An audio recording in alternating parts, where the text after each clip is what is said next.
Hi there, Mike Barter, everybody's favorite mountain guide here again. You know, it's the 10th of May and it snowed 15 centimeters on my deck today. Can you believe that? Anyhow, I noticed on the forums that there's an awful lot of questions about coming out for the first time, you know, your big coming out party. And I don't mean coming out in the way that you're thinking about coming out, but you should come out anyhow. But in the sense that you've been climbing in a climbing gym and now it's time to take the big step and go outside, right? So that can be a little confusing and a little intimidating for people because they don't know how much they know and they don't know how much they don't know. And if you've been climbing in a climbing gym for a while, you probably know most of what you need to know. There'll be a few things outside that are a little bit different. So I had the opportunity last week to take a fellow out that wanted to learn to lead for the first time. He's been climbing for quite a while, but he's always been guided. So now he wants to actually learn enough to start leading. And I had my handy dandy little camera with me and caught the whole action on film, and I can bring that to you. I have one other thing too. See, I got to take karate lessons. And I know that sounds strange, but I need you to send me some money to take these karate lessons. And you can go to mountainguide.com and there's a little donate button, and you don't need a PayPal account or anything like that. And you can donate just $1 would be enough. You know, if everybody just coughed up $1, brought that in, then I would be able to, I'll explain at the end of the video because it really is quite complex why I need to take karate lessons. But it has to do with baby Avon, and I just don't want to draw the money out of her cubicle fund. So without further ado, this is me teaching a 68-year-old dude how to lead outdoors. We're going to do trad climbing 101. Good, good. All right? Yeah, I'm excited. How long have you been doing this?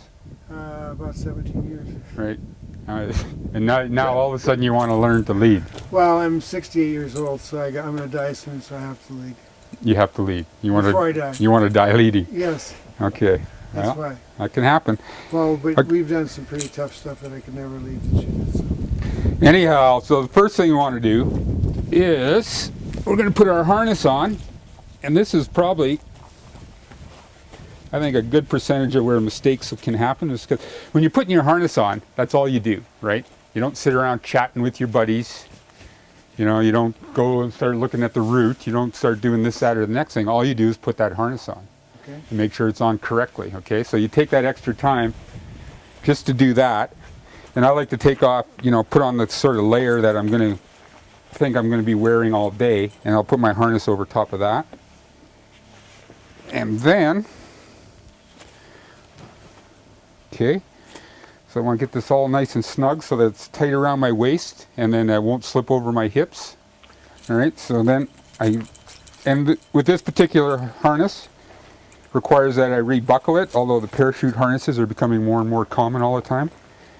And I'll check that.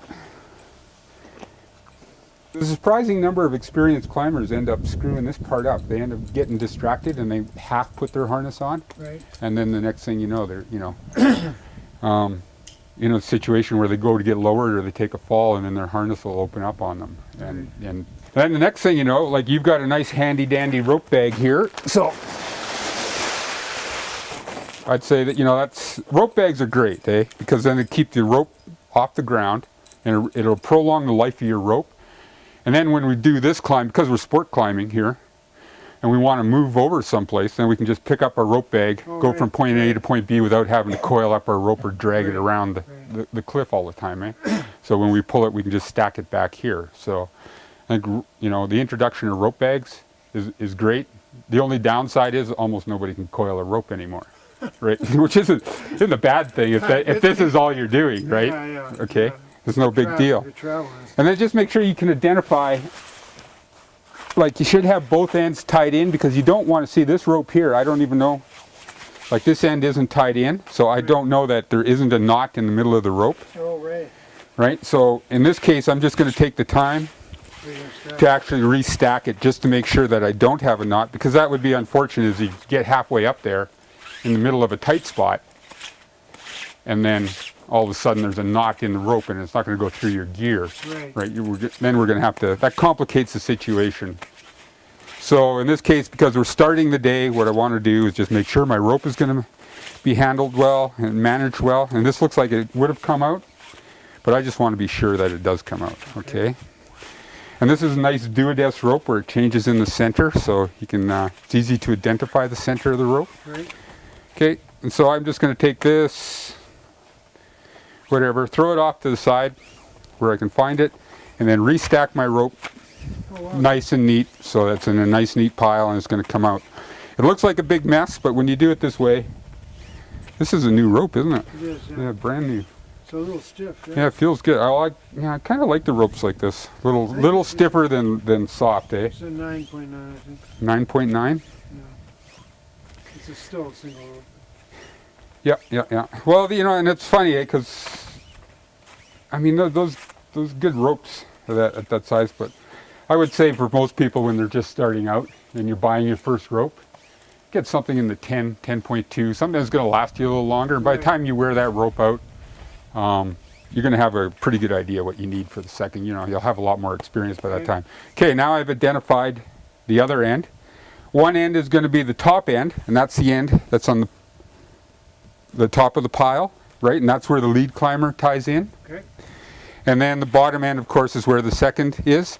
And on most sport climbs, the second may not tie in because the rope's he's just going to get lowered, but always get in the habit of tying a knot. Okay.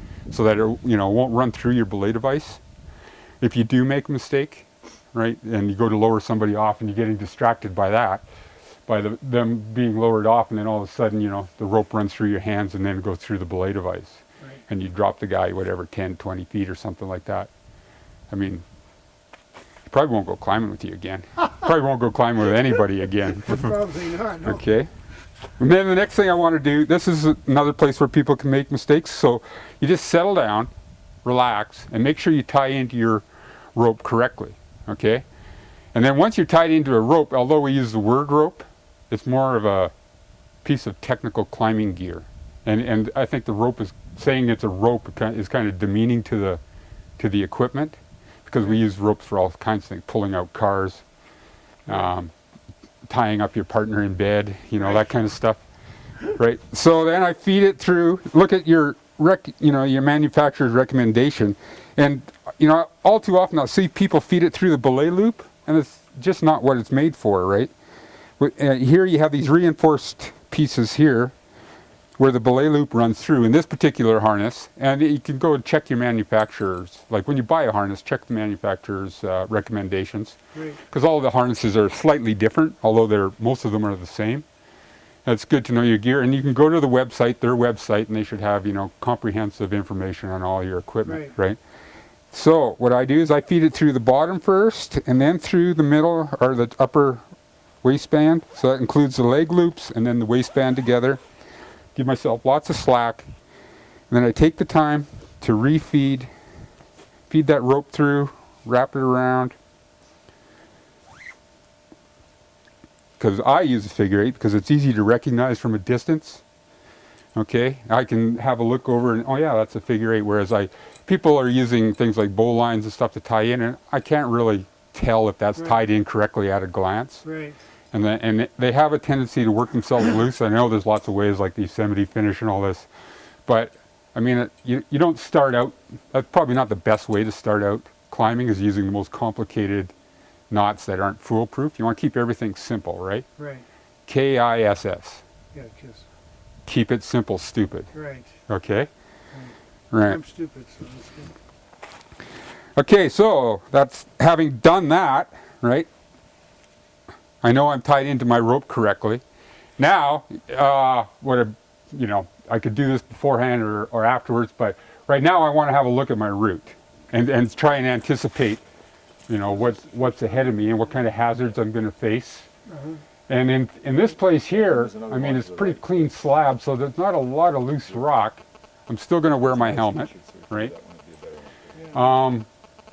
But as a, you saw, you're looking at your guidebook and stuff, you sort of counted the number of bolts up there. Right. And so, you're pre-planning a little ahead, like Right. what your future is going to hold for you.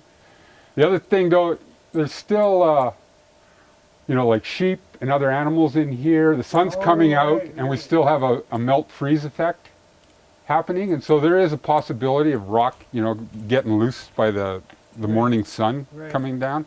So those are things that we want to think about. And that's why we tend to wear a helmet no matter whether you're seconding or if you're leading. Right. Okay. And then, and all too often will happen too, sometimes you'll get flipped upside down if your rope happens to wrap around your leg or something. And so a helmet comes in really handy. There's a whole bunch of vegetables out there that I wish they had worn a helmet, and now they're just asparagus, right? Right. So, and what's it take? I mean, okay, so you drop the cool factor by, a level of 6 out of 10. Right. You're not as cool as you were. But I mean, in your case, you have no hair. That's right. So it doesn't really matter. I mean, you probably look better with the helmet on than off, okay? So, okay, that's debatable. It's pretty hard. Yeah. Right. Okay, so now I'm going to plan. And so I take my draws. I'll stick them in, because this is just sport right now, so I'm only going to be using draws. 9 times out of 10, I kind of set myself up to clip with my right hand. Okay, and how many bolts did we think were on this? I think there's 8 to 10. 8 to 10. So 1, 2, 3, 4, 5, 6, 7, 8. And so more often than not, I'll set up to do, but you don't know, eh? In rock climbing, sometimes your positioning, your body position and stuff like that, the rock is going to dictate which hand is free. Right. Right. And so I'll set up on both sides. Right. And if there's 10 bolts, then I'm probably going to, I'll take a dozen draws because I'm a nervous Nelly and I might drop a couple. I'm more than likely I will drop a couple, right? So I'll just take those. Okay, and a couple of long runners. It never hurts to take those along in case you have to extend a draw. At least you have the option to do so. Right. And I might stick those right in the back where I'm not going to really, I know they're there, but I'm probably not going to use them. Okay, and then I'll put a few draws on this side, just so that if that hand needs to be free. Another thing too is if I end up, and they're all left-hand things, and I use up these 4, well, once I get to a spot where, I'm a little more comfortable and I can hang on, I'll transfer a couple of draws over. Okay? So I'm just pre-planning. I'm not going to wait till the last minute. If I've used up 3 of the 4 draws I have on this side, once I get to a spot or I've made the clip, then I might just transfer some draws over just to compensate for, well, maybe they're all left-hand clips. Maybe this guy's just a left-hand bolting type dude, or that's just the way this route turns out. Okay. And when you're selecting a route, especially when you're starting out, I mean, don't go with the most complicated route that you can find, and don't find things. I've had a guy ask me a question the other day. It was like, well, what do I do if it has a great big long traverse? And I'm seconding and I unclip the bolt and then all of a sudden I've got a 25-foot swing into a trees or a rock or something like that. Well, maybe that's not the best route to start on. Probably one of the things that underutilized is you can always not climb it, right? Yeah. I mean, you have that choice, right? Good. So if I had $1 every time I backed off of a route, I'd have a lot of dollars, right? So it's just climbing. I mean, it's not worth getting hurt for. Right. I mean, people challenge themselves and whatever, and like that long run out and fear, and they all like that up until they get a broken femur. Right. And then they completely look at it from a different perspective. It's like, why the hell did I do that? Right. And the thing is, if you're not ready for that particular type of route or that particular type of climb, then just don't do it. Stick to the stuff that's easy, and be progressive about the way you approach this stuff. Okay. So in this case, we've got you on a 5-4. It's got bolted stations on the top. We know that. The rock is pretty good, and you certainly have enough experience that you shouldn't, be shaking. I mean, it's going to be different for you, right? Because suddenly you're on the lead, and so you're accepting a higher level of risk to start with, right? and you have to be aware that that's what you're doing. So Right. you want to be prepared for that. Right. And you want to be able to keep your, keep it together when you're up there, Right. So you're going to start getting in between bolts, and you're going to be looking down, and it's like, oh, I don't know, it's like 10 feet below you or something like that, and it's still 3 feet to the next one, sort of thing. Well, that's not the time to stop and start shaking or whatever. So you want to be progressive about the grades until you're, at that level. So maybe Right. your first season or whatever, and you can top rope the harder climbs, and that'll give you the experience to make the moves Okay. and build your strength and some technique. Right. Okay. So you just want me to do a fishing, Mike? Pardon me? Just do a fishing after I put it on the tree?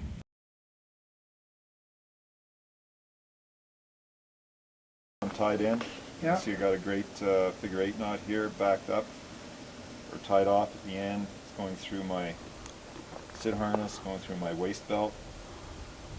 Okay. Your carabiner lock? My harness is double back. Okay. Okay. And I got the belay device set up, Right. and the carabiner locked off. Okay. And your harness is double back, Yes. and your knot looks good from here. Yep. It's through the waist, Yep. through the leg loops. You're on belay. Climbing? Most route developers will make sure that you have a decent stance. Like any kind of route developer worth his salt, you'll have a good handhold. Now, there's always the question of which way do you want to face the gate, right? I'm going to face it this way because I'm drifting slightly. Yeah, you're drifting slightly to the right, so you want the gate opening opposite that direction, exactly. Okay? Yep. You're climbing it. You tell me. Okay. Clipped. Clip. Okay, and the reason that we do that is just reduces the possibility of that when you take that whipper, Right. the rope flipping and playing against the gate of the carabiner as opposed to the Right. spine of the carabiner. Right. So here, this is new ground for you. You're above the bolt. Right. Okay, now just relax. Look at where your next.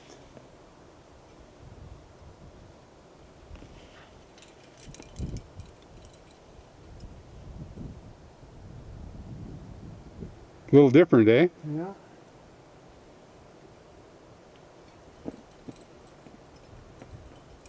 Because quite often.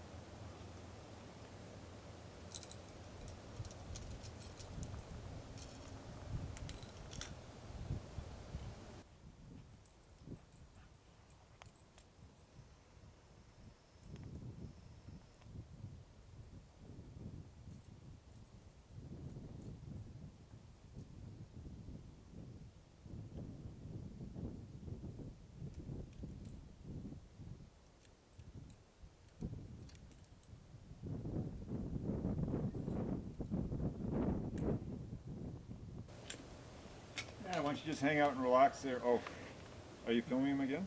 Sorry.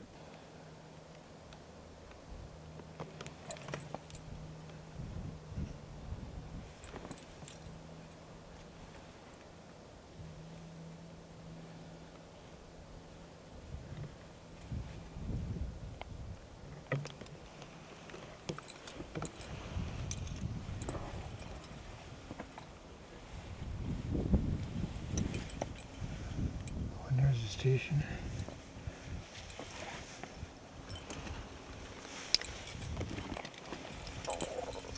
Or just hang on. There you go. So here's our station. Yep. Hang on. Okay. Now you might probably take your daisy chain and clip in that bolt before you build the station. Right. Right? Yep.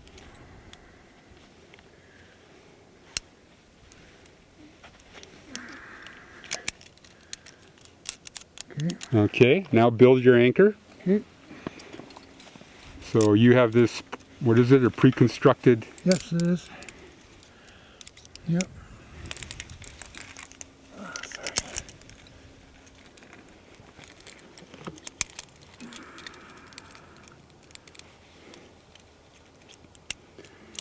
Now I haven't told you to do this, so what exactly, now why did you choose this particular way to type of station?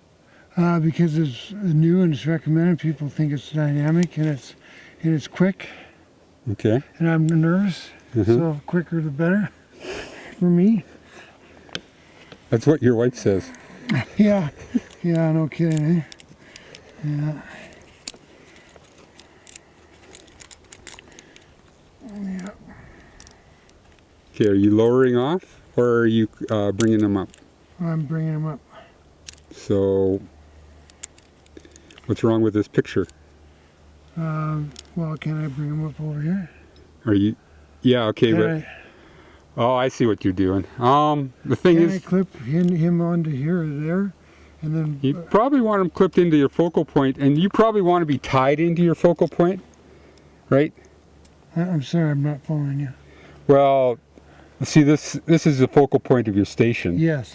So why not use this great big strong rope that has some dynamic features to it that you're tied into correctly, Right. and put a clove hitch into these, Okay. right? Okay. Sure. And do a clove hitch. Okay.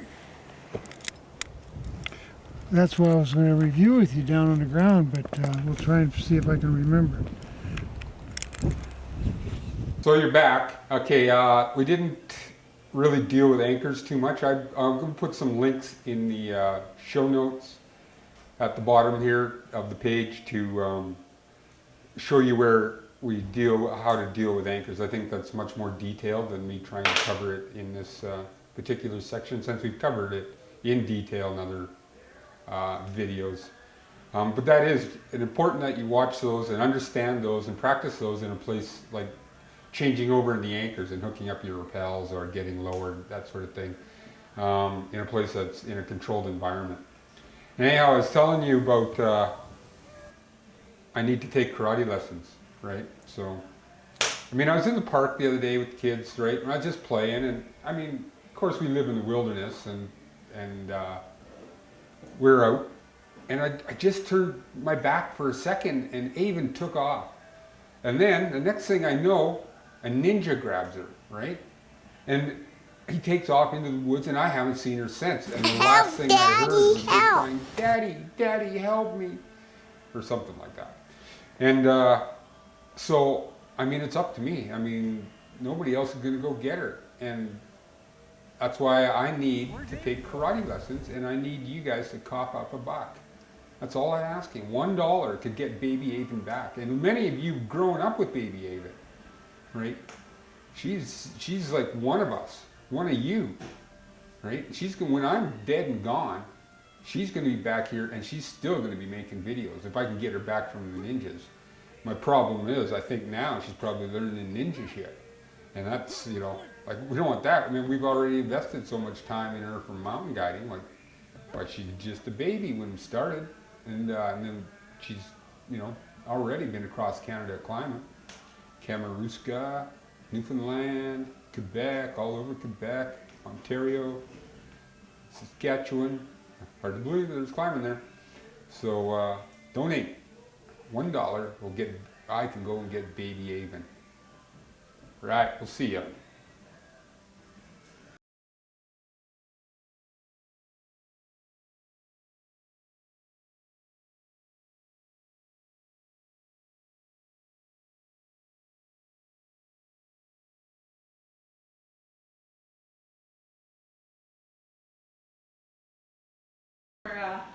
Here's a quote for you. What's that? Your comments and suggestions are almost always welcome. Rude comments and suggestions? Your comments and suggestions They're are almost always welcome. Who's that? Who's that? That's just Badlands like that.